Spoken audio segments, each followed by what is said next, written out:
It's early evening on a Friday, and most of the SPCA staff have knocked off and gone home. But not Inspector Kevin Plowright, who is just arriving back at base. It's 6 o'clock on a Friday. I'm supposed to be at home relaxing, but I've ended up uplifting a couple of dogs. They were in emaciated condition.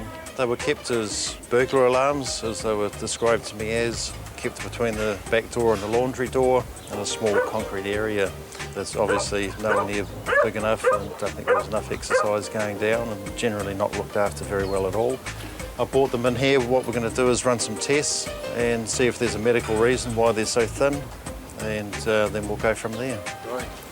Yeah, well, I'm going to have to carry this one. He's got a lot of muscle wastage on his legs. His back end isn't very good. They've wasted away quite thin. He's having a little bit of trouble walking. So I'll carry that one. And some of this. There you go. Yes, hang on. The bonus for these dogs being uplifted from their owners is that they get to eat dinner tonight. They're very enthusiastic on having some dinner. As you can see, I've fed them separately because when they're that hungry, they can get pretty growly with each other over food. Until these dogs get their vet check to determine their fate, they'll have food, water and plenty of loving care. By Monday morning, another emaciated dog has arrived at SPCA headquarters. Canine attendant Taran is looking after her. She came in as a stray. She's not in the best body condition. When she first came in, she was quite aggressive. She's not keen on men at all. When she first came in, Peter, our vet, wasn't able to examine her because she wanted to eat him. But once we started feeding her, and she's come around quite a bit. Besides being way too thin, the dog has sores on her ears.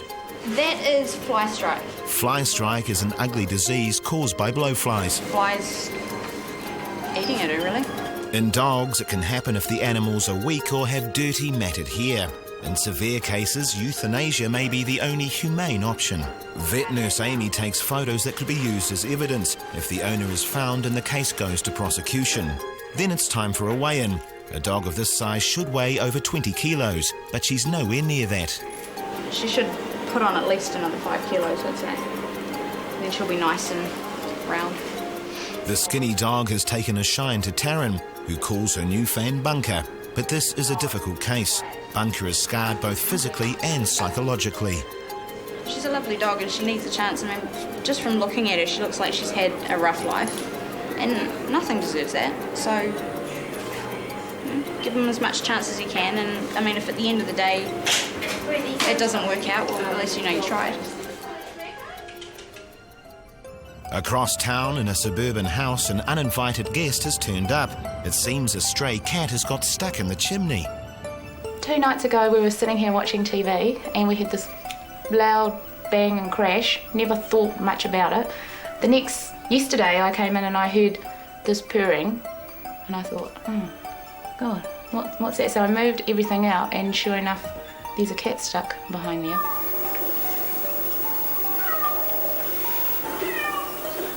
Neighbours have gone to ask all the other neighbours and they seem to have their cats, so I'm not too sure whose cat it is. It's not ours. The poor moggy has been stuck in the chimney for 24 hours. So not only is it distressed, it's possibly injured. So Vitarina asks her neighbours for some help. It's all right, Puss. Try and get you out. Neighbour Doug has a look with a torch and a mirror, but the cat is well hidden. It's pretty dusty up there. Because it's so tiny and so dense in there, it's just impossible. Time to bring in the SPCA, so Inspector John Hedemeier turns up to help rescue the unhappy animal. Hi. How are you? Hi, good. Oh, I can hear it. Yeah. Last night, I got down on my back and used a torch in the mirror. Oh, no. And it's just too dark up there, you couldn't see anything. No, I don't think it'll be in the chimney itself. Where's your manhole into the ceiling space? It's just right over here. John thinks the cat has fallen down a cavity in the ceiling that runs beside the chimney, so he will have to climb into the roof to look for it. There's a hole in the roof up the top here, so I think what's happened, the cat's walked along the ceiling space and fallen down. If the cat is injured, it will be a difficult rescue in such a small space. But when John gets some light into the cavity, the cat has already escaped. Yep, the cat's gone. With us making a lot of noise, the cat's got a hell of a fight and found its way up. I can hear someone outside saying that the cat's on the roof, so that's a good sign. It appears the cat has escaped the same way it got in, through a small hole in the roof. Everyone's pleased to see the cat emerge, unharmed from under a car, and her affectionate nature indicates she's not a stray. The cat kind of came out on its own accord, and what's happened is that because the cat was in a confined space, she had lost all coordination and she didn't know where she was. The minute I lit up the area, she's refocused and found her way out, so it was a good outcome. She's quite a healthy girl, she's well fed, so obviously she is someone's pet. However, after inquiring around the street, no one knows who she belongs to, so she'll have to go with John to the SPCA. But in the meantime, the neighbours take photographs to put on a flyer they'll distribute around the neighbourhood. So I'm going to take the cat back to base, see if it's reported missing, and hopefully reunite it with its owner.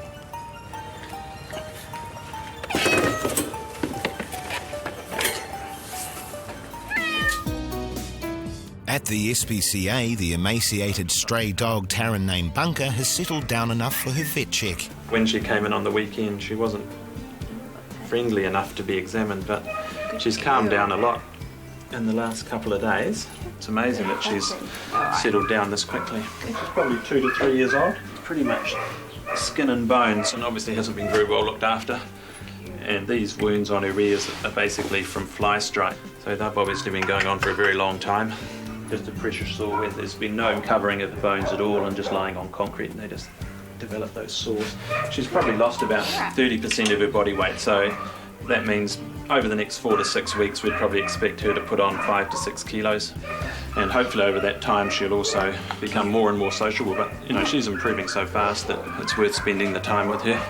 We'll temperament assess her before we look at sending her to foster, and if everything goes well we'll then send her to foster probably for about a month until she's in good condition and these wounds have healed up to the stage that should be eligible for a home. The next patients in the queue are the 2 underweight dogs used as burglar alarms. These dogs were uplifted late last Friday, and I checked them in the weekend and we weighed them then and just made sure that there was nothing obviously wrong with them at that stage from a clinical point of view. Blood and faecal samples will be taken from the dogs and sent off to the lab. Just to check to make sure that there's no problem with liver, kidney, pancreas, checking for things like infections, anemia. If this does go to a prosecution, we basically want to know that there was no medical reason for them to be so thin. We've got an initial weight, and as with all these thin dogs, she'll be just fed normally and then she'll be weighed weekly. And of course, she was one of 2 dogs, and we'll do exactly the same with the other dog. The results of these tests will reveal if these dogs are suffering from an illness or ill treatment. Inspector Kevin Plowright is off to check on an abandoned dog in central Auckland. Yeah, I've just had a call about a dog supposedly abandoned in an old burnt-out house. Yeah, it's certainly well burnt down, so I'll just go and take a look and see what we find. Hello, boy. What you doing, eh? The dog's in good body condition. He's tied with a lead to the gate. He's on an old pillow. There's a bowl of water down next to the dog. So what I'm presuming is it's some kind of a guard dog setup to keep people away from, I'm not quite sure what. I don't have any super stresses, but I'd like to make contact with the owner just on the setup of the dog. Although there is no immediate danger to the dog, Kevin decides to check around the property for any signs that someone might be living there. This is obviously the normal dog kennel with a new chain. Possibly there's somebody staying here. Hello? While there is nobody on the property responsible for the dog, Kevin would like to locate its owner. I'm presuming the owner's perhaps a little bit eccentric, and so that may be a little bit difficult, but I'd like to make contact, talk about the setup of the dog. It's looking like we've got a fully fence. It's got big pool fencing right around the house, so why the dog's tied in there, I'm not really quite sure. A man living close by is able to give Kevin some information. She's living in a room out the back or something, is she? Oh, geez, no, I don't think so. I don't know what she did. In the process of the conversation with the neighbour, Kevin is able to ascertain that the dog belongs to a woman and that she frequently spends time at the burnt-out house. If I left a note, is she likely to call back, or is she on the phone here, or is there... I'm not sure now what's in there. My only concern is to do with them tied on the short leash, so I'm sure we can improve that. And just ask. With no other means of contacting the owner, Kevin leaves a note with the neighbour asking her to call the SPCA. Back at base, the SPCA is still waiting for the results of the blood test for the 3 emaciated dogs. During the week they've spent here, they've got used to eating 3 meals a day. Today it's time for weigh-in, and Bunker goes first. She was 14.5 last time we weighed her, and she's put on 1.5 kilos by those words. She's 16 kilos now. She's coming out of her shell nicely. We tried her in with some other dogs this morning. I think she actually coped better with it than the other dogs did. She's doing really well. She still seems to have a few issues with males, but we're working on that. The dogs used as burglar alarms get weighed next. This one is Girl, and this one is Goldie. They came in with their names. Temperament-wise, they're actually doing quite well. She's a little bit of a tart. When you actually go to leave the cage, she sort of acts like she wants you to stay. She tries to sort of give you a nip on the ankles and things like that. She's a lovely dog though, they both are. And they're putting on weight nicely. She was 10.3 kilos when she came in, so it's almost 4 kilos. She was 9.1, so it's about the same, 3 to 4 kilos. The fact that the 2 dogs are steadily gaining weight is good news, but their future is still uncertain. The cat that spent 24 hours stuck in a chimney cavity has been held at the SPCA in the hope her owner might reclaim her. And today, vet nurse Susan Paddy can report a happy outcome. Luckily for her, and the neighbours have gone round and put some flyers through, and the owners have actually rung up. It turned out it belongs to someone who's overseas, and the flatmate's been taking care of her. They're coming back the next couple of days, so we're just going to hold her here until they can manage to come in and pick her up. Broadlands Bridge at Omaha is a popular fishing spot, which in turn attracts a lot of seabirds. This gull has become tangled in fishing line on an overhead power line. So in answer to a call from a concerned local, Inspector Todd Neal has turned up. Been there for quite a while now, apparently since about 9:30 this morning. The lady that called us saw it first, and then she waited a couple of hours to see if it was going to get down by itself, but she came back again and it was pretty well stuck there, so it's not looking too flash. He's still with us, but he's not very happy about being up there. The bird is very distressed and is obviously injured, so given the time it's been there, Todd is not confident of the outcome. There's a slight chance we might be able to save the wing, but it depends on how long he's been pulling on it and whether it's been pulled out of the socket or anything like that. So once we get him down, we'll be able to assess a bit better as to how much damage he's done. There's nothing Todd can do without electrocuting himself, so he's called the local line company for help. Whoever's cast up there isn't terribly proficient at their casting, because it's basically an up and down cast. I'd say it's someone with not too much experience with their casting. But for now, all Todd and the injured bird can do is wait. Unable to get to the bird himself, Todd has called in some linesmen with a cherry picker. Bit of a tricky situation. We've got to get the cherry picker out to the line. It's also blowing a gale, so it's a bit of danger involved with the guys that are going up in the cherry picker, so hopefully we'll get them down all right. It's certainly not the kind of job the linesmen are used to. Well, as long as I've been doing this, I haven't come across a situation like this with the bird tangled up in the fishing line. Lance goes up in the cherry picker while Todd directs traffic. With the high winds, it's a tricky job, but Lance manages to reach the distressed bird and begin the process of cutting through the tangle of fishing line.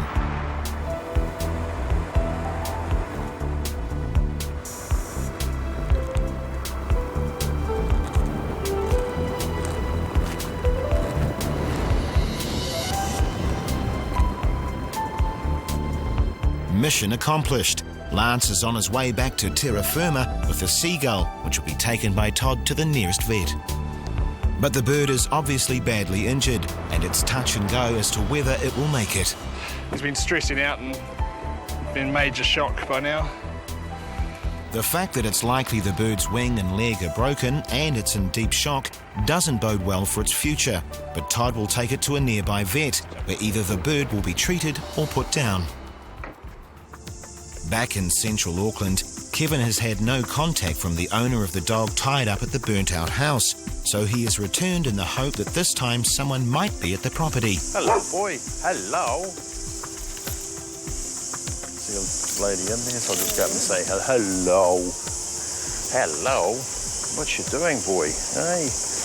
Hi, I'm Kevin, SPCA. I left a note the other week. I really just popped in. I didn't hear from you, so I popped in to... It's very hard to hear from me because I'm very busy.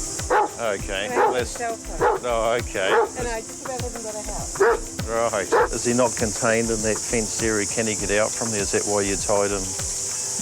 Just broken glass and quite a bit of dangerous. I've been a huge fire in there. Right. So all this stuff was emptied onto the front lawn. And there's dangerous things all over the front lawn. Okay, well I was going to suggest him running free, but obviously, and you're saying that, I didn't have any major concerns at all. Yeah. I could see your dog's happy and healthy. I could see his kennel down there and that sort of set up. So I just really wanted to touch base and make sure everything's okay. I mainly walk him between midnight and 6 in the morning. No, you mentioned everyone in the street, everyone around, all the security guys and everyone. Yeah, no, that's see fine. Me walking him. And that's why I say I had no concerns other than my coming back today, just to touch base. And the place looks horrendous. That's all right. But I didn't do that. It was arson. It was done to me. Could you? And the funny thing is, you've really looked after him beautifully. But through this whole process, no one has ever come round to ask me if I've got shelter, to ask me if I've got water, which I haven't got in there. And is that right? No, nothing there. Surprising. And that's not got all the water bottle.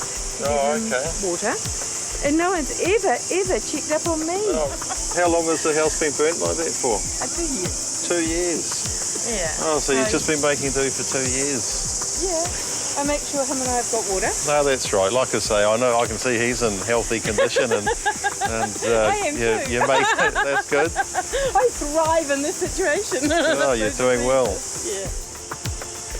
Since I was here last, she's lengthened the leash that the dog was on, which is good. She's in the process of cleaning up, although that may take some time.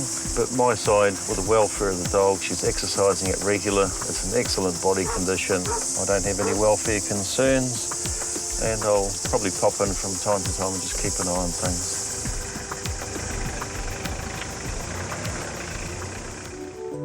In Warkworth, Todd has arrived at the vets with the injured Seagull, but the Mercy Dash is unlikely to save it. I've just brought him down to the Warkworth vets, which is the closest vet to where we've found him in Omaha.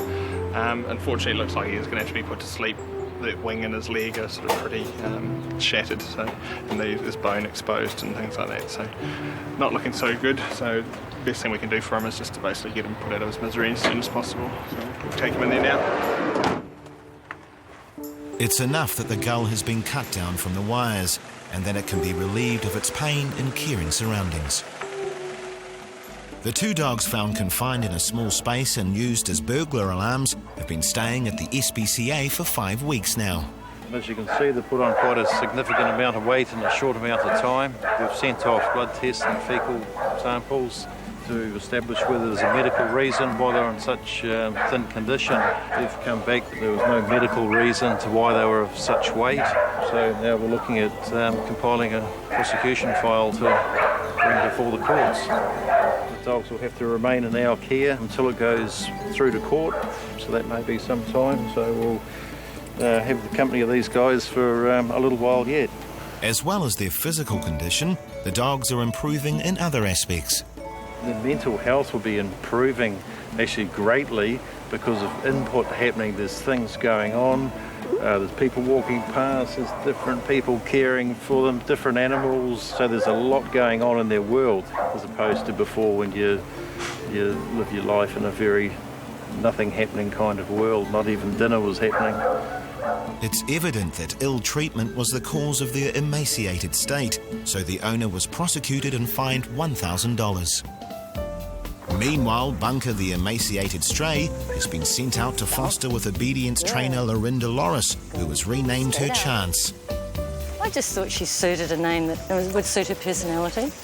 She's a dog with a big chance, you know. And I also thought of the people that have given her a chance, like Taran has given her the chance to actually be able to have the confidence to interact with people.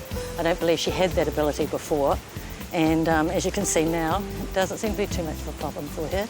While being fostered here, Chance also gets the experience of some expert dog training.